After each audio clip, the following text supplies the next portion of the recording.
وَمَا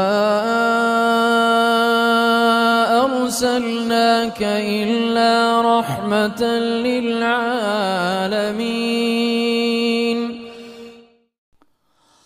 أعوذ بالله من الشيطان الرجيم بسم الله الرحمن الرحيم الحمد لله رب العالمين والصلاة والسلام على سيدنا محمد وعلى آله وأصحابه أجمعين. Assalamu alaikum hürmetli görürmenler. Dünyanın her kaysi caylarında bizni görüvatkan Şarkı Türkistanlık Müslüman karindaşlar. Hammanlarga Allah'ın rahmeti, salamı ve bereketi bolsun. Hayat Rehberi Muhammed Aleyhisselam namlık programımızın 15. sanıga hoş geldinler. Bu sanda Hazreti Ebu Bekir radıyallahu anh'ın Müslüman bolganlığı ve İslam'a davet kılganlığı hakkında toxtalımız. Biz ötkenki programımızda bayan kılgandak Allah Teala Peygamber Aleyhisselam'a ya eyyuhal muddessir kum feenzir ey orun vağıcı Peygamber onundan tur kişilerini agahlandırgın yani İslam'a çakırgın dep buyurgandan keyin Peygamber Aleyhisselam birinci bulup özünün söyümlük ayalı Hazreti Hadice anımızını İslam'a davet kıldı. Hadice anımız Müslüman oldu. Onundan keyin Hazreti Ali Müslüman oldu. Onundan keyin Hazreti Harise, Zeyd ibn Harise Müslüman oldu. Onundan keyin Peygamber Aleyhisselam'ın kızları Müslüman oldu. Şunun bilen Peygamber Aleyhisselam'ın ailesi, Peygamber Aleyhisselam'ın öyü, Müslümanlar öyü, tunci Müslümanlar ailesi, tunci Kur'an okulgan aile, tunci namaz okulgan aile oldu degen edik. Peygamber Aleyhisselam ailesini İslam'a davet kılıp ulan Müslüman bolgandan keyin bu davetini ailenin sırtıdakilerini davet kılışka başladı. Birinci kılıp özünün yakın dostu Hazreti Ebu Bekir'ni İslam'a davet kıldı. Ebu Bekir radıyallahu anhu Peygamber Aleyhisselam'ın burundan tatip dostu yakını idi. Peygamber Aleyhisselam'ını en yaxşı tanıyattı. Peygamber Aleyhisselam'ın hayatı da bir ağız yalgan gap kılmaganlıkını, yalgan gap kılmaydıganlıkını, hiç kimni aldımaydıganlıkını nahayet yaxşı biletti.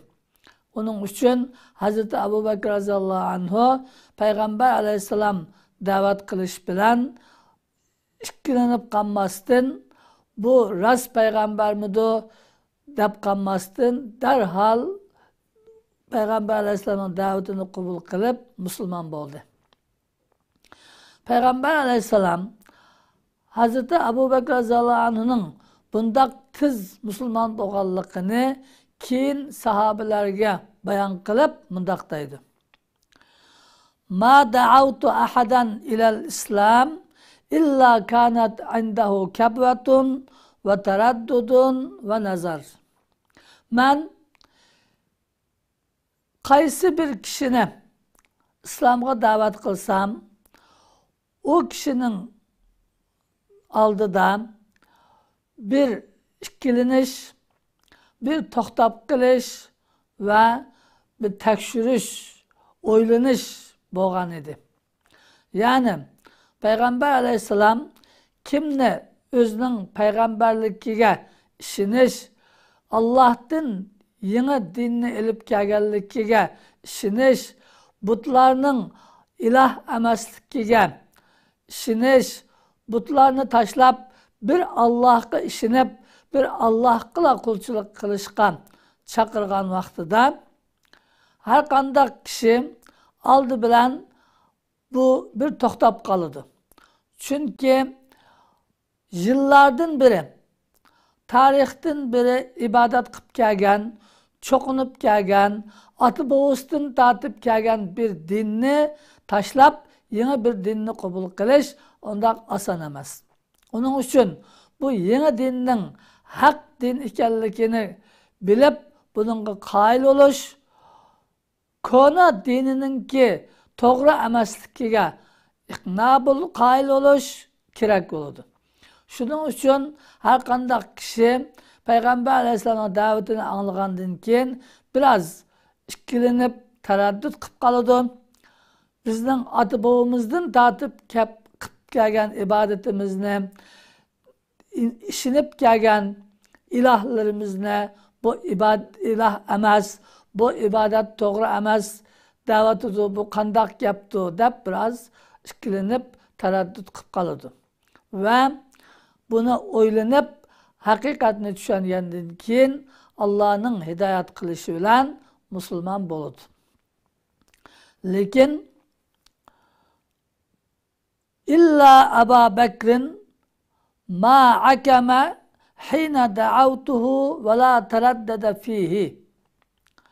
Fakat ben Abu Bakirni imanға chaqirgan, islomga chaqirgan vaqtimda o undaq to'xtab qolmadi, balki nihoyat tezlik bilan islomni qabul qildi va hargiz ikkilanib qolmadi deydi Payg'ambar alayhisalom.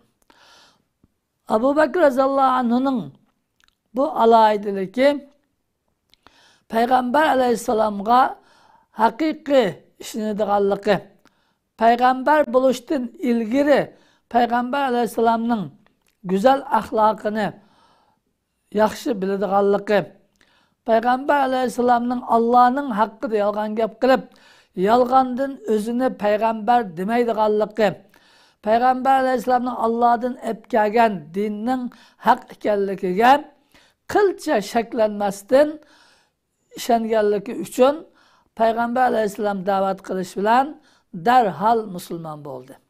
Uningda hargiz bir o'ylanib beqish, ikkilanib qilish, bir to'xtab qilish deyotgan bir ish bo'lmadi. Mana bu Abu Bakr radhiyallohu anhuninki birinchi xislati islomda. Musulmon bo'lgandan keyin hayotining oxirigacha mushu iymonida mustahkam turdi. Payg'ambar alayhisalomning hech qanday bir ishidan, hech qanday bir so'zidan qilcha shaklanmadi. Bu rasmidi, yolg'onmidi o'ylab boqay demadi. Eng qiyin ahvol bo'lgan vaqtidami Abu Bakr radhiyallohu anhu mustahkam turdi. Bunun bir misali Payg'ambar alayhisalom Mirojga chiqqan vaqtida bir kechining ichida Masjid-i Haramdan, Makkadagi Masjid-i Haramdan Masjid-i Aqsoga, Falastindagi Masjid-i Aqsoga elib berildi. Iyadin osmonga elib chiqildi.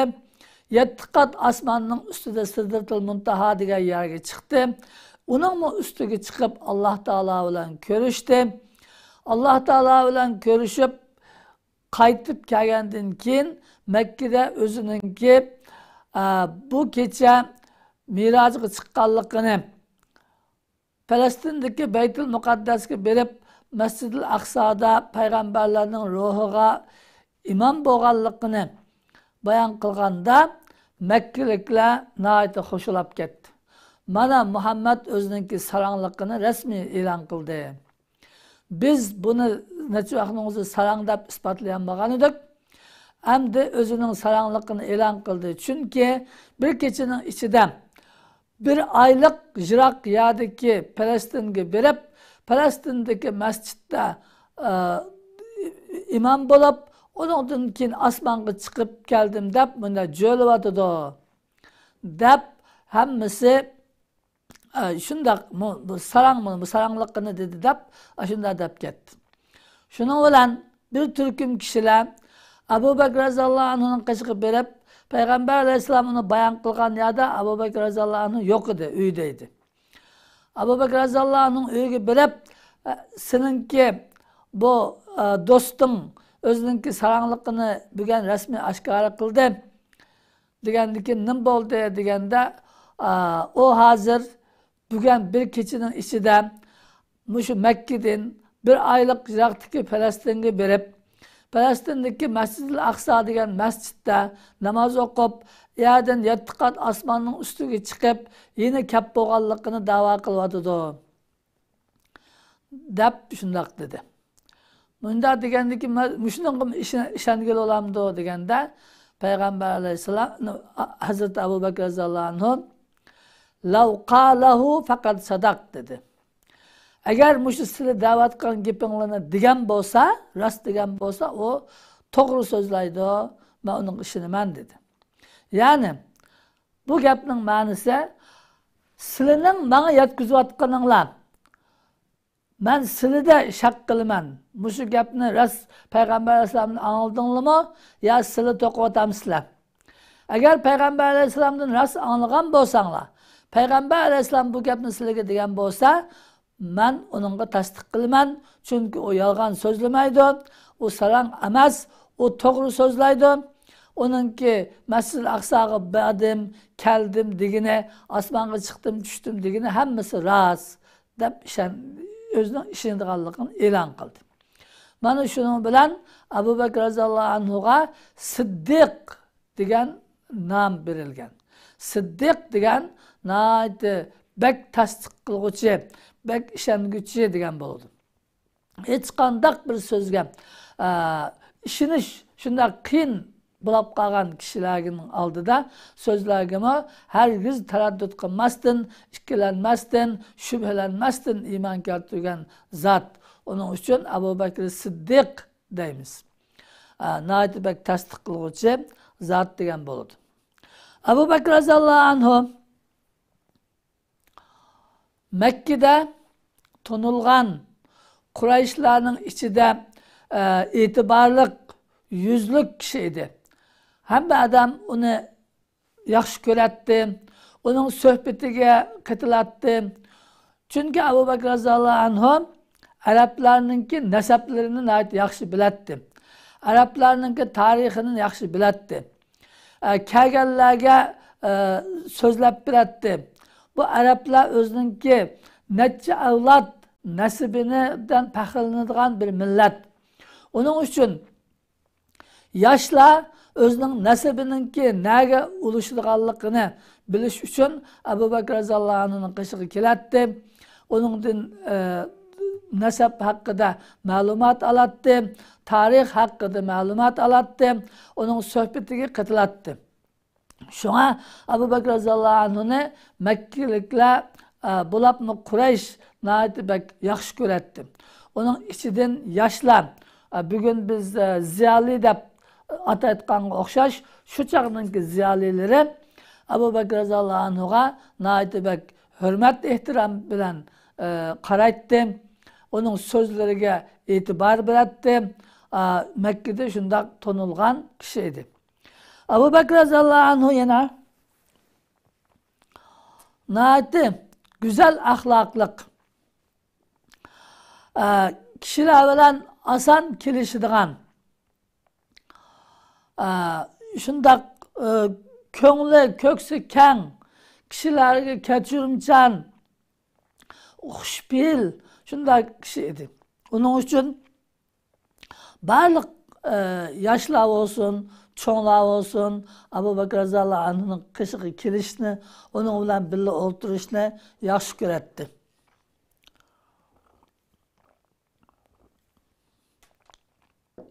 Payg'ambar alayhissalom Abu Bakr roziyallohu anhuningki bu alaydiligini bayon qilib,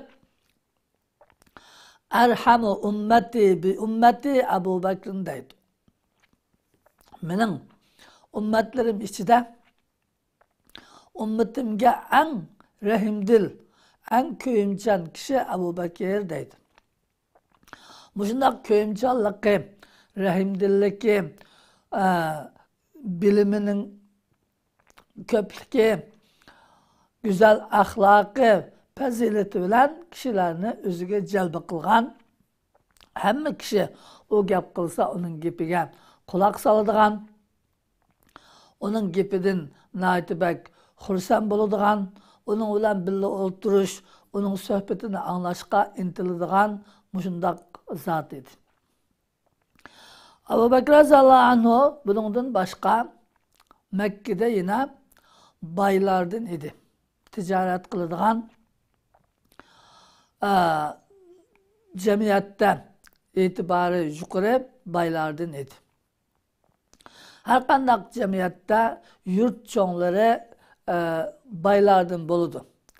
Ya alim ulamadan bo'ladi, yoki baylardan bo'ladi. Xalq shunday pul mili ko'p bay kishilarni hurmatlaydi, izzatlaydi, yurtninki cho'nglari, arboblari deb biladi. Abu Bakr radhiyallohu anhu Makkada mushundaq kishi edi. Shuning uchunmi Abu Bakr radhiyallohu anhu e'tiborli kishi bo'lganligi uchun Makkada so'z o'tadigan kishilardan biri edi. Abu Bakr radhiyallohu anhu Payg'ambar alayhisolamning da'vatini qabul qilib musulmon bo'lgandan keyin Payg'ambar alayhisolam bilan birlikda kishilarni maxfiy holatda islomga da'vat qilishga boshladi. O'zi tonigan, ishonchi qila oladigan, gapi e'tiborga oladigan, aqli farosatlik, aqli o'tkir bir narsaninki haq nohaqligini bayqay oladigan, to'g'ri so'z bilan xato so'zni farq eta oladigan, to'g'rini topganda xatodan voz kecha oladigan aqlli kishilarni asta-asta bir-birlab islomga da'vat qilishga boshladi.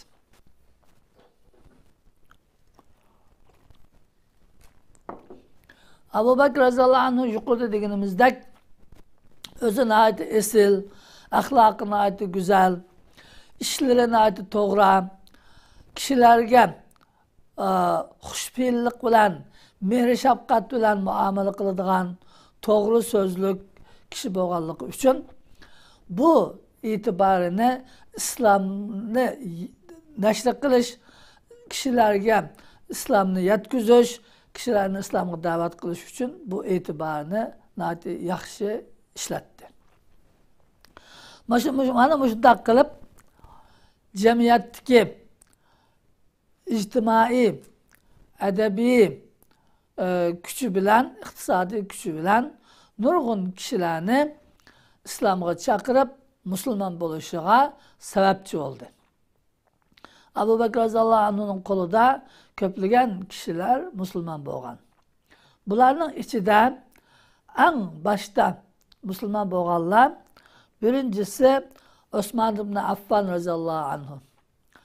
Osman radhiyallohu anhu bu chaqda 34 yoshda edi. Osman radhiyallohu anhu tijorat qiladigan Makkada boy kishilardan edi. Abu Bakr radhiyallohu anhuning suhbatdoshi edi. Abu Bakr radhiyallohu anhu uningga haqiqatni tushuntirib, uni islomga da'vat qilgandan keyin Osman radhiyallohu anhu musulmon bo'ldi.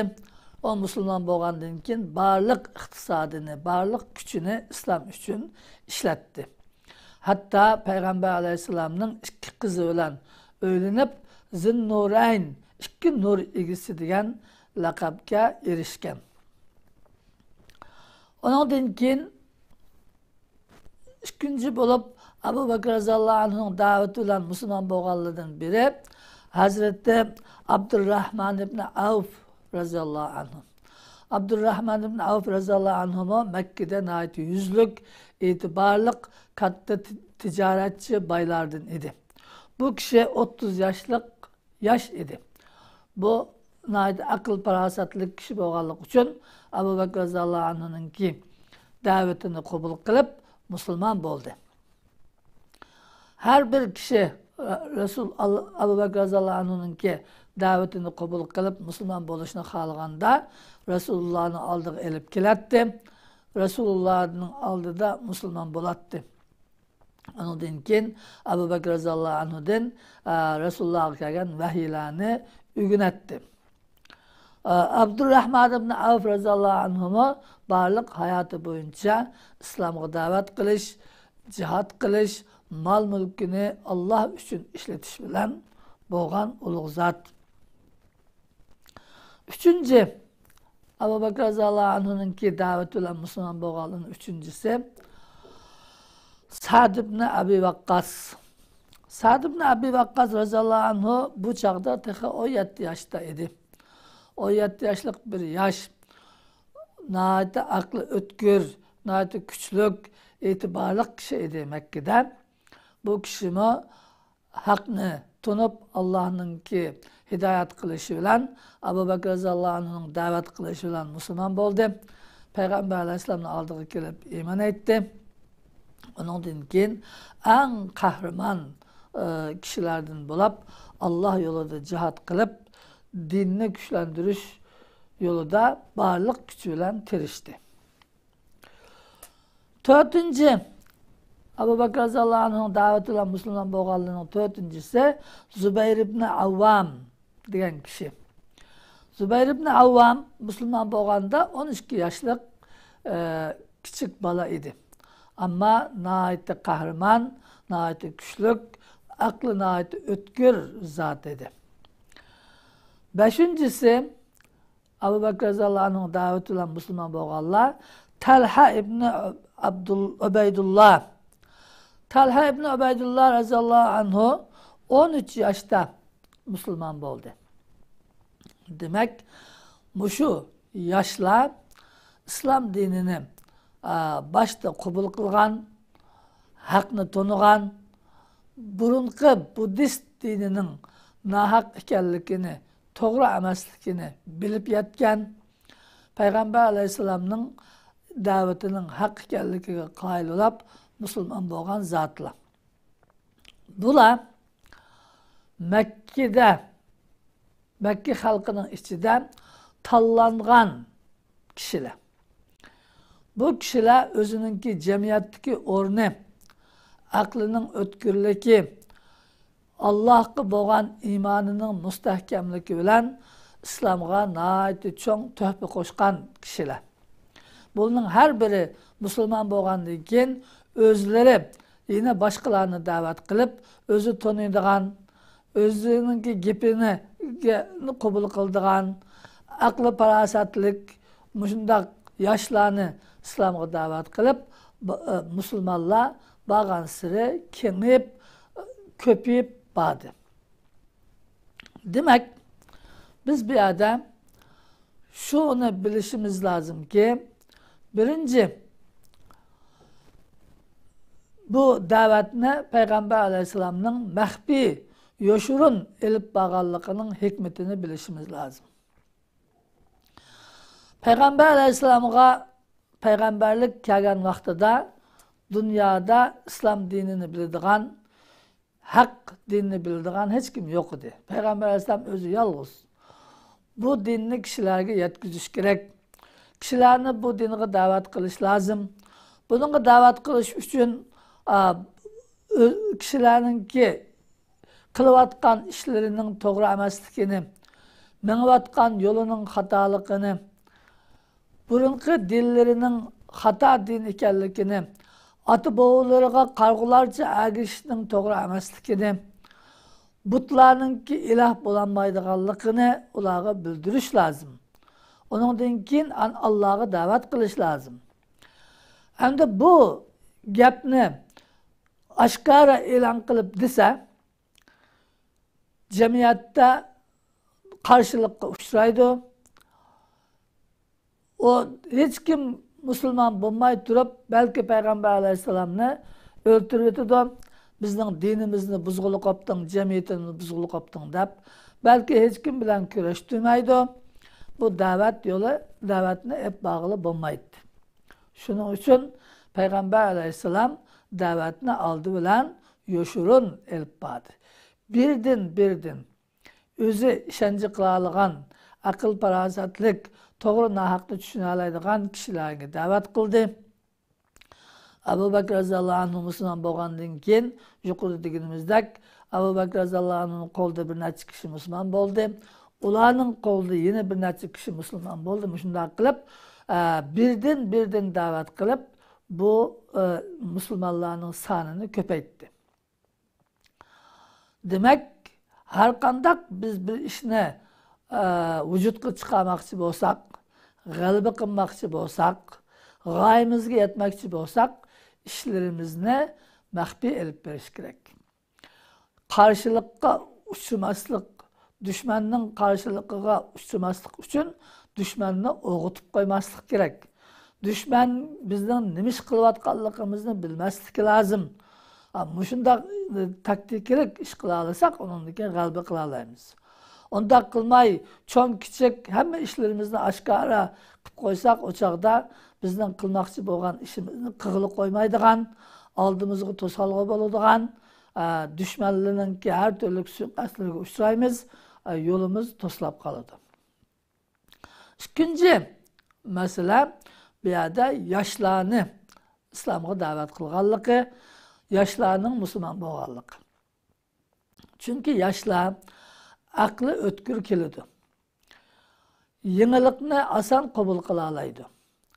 Bir narsaningki xatoligini tushundirsa, uni yaxshi tushuna oladi. To'g'ri bir narsani tushundirsa, uningga dalil isbotlari bilan oson qoyil bo'ladi. Qarilar bo'lsa, ular bir narsaningki xatoligini, o'zininki xato fikrda bo'layotganligini, xato ish qilayotganligini ko'rsatib qo'ysa, shuni bilib turib xatoligida ching turib oldi. Hech nima qilolmasa, dalil isbotning oldida yengilsa, ota-bobolarimizdan bundoq kelgan, biz ota-bobolamizning dinini o'zgartmaymiz. Bizning ota-bobolarimiz bilmamdikan, cho'nglar bilmamdikan deganga o'xshash gaplarni qilib, haqning haq ekanligini bilsimi, onunga osonlikcha ishonmaydi. Shunga yoshlarni mustahkam tutish kerak. Yoshlarga da'vat qilish kerak. Yoshlar orqali bu din Payg'ambar alayhisolamning vaqtidan tortib yoshlar orqali tarqagan, bundan keyin yoshlar orqali bo'ladi. Shunga cho'nglar yoshlarni yaxshi tarbiyalash, yoshlarga haqiqatni tushuntirish, yoshlarimizni bu yo'lda yetiştirish lazım. Allah Teala hammamizni Payg'ambar alayhisolamning haq yo'lini to'g'ri tushunib amal qilishga, Payg'ambar alayhisolam ko'rsatgan yo'l bilan mangishga nasib qilsin. Alloh taolo yoshlarimizga insof, tavfiq, hidoyat bersin. Yoshlarimizni har turli jamiyatdagi yomon odat, yomon qiliqlardan saqlasin. Alloh taolo bizlarni bu ulug' dinni yashab, yashitib, mushu dinga xizmat qilib o'tkilni nasib qilsin. Amin. Va oxiru da'vana alhamdulillahi robbil alamin.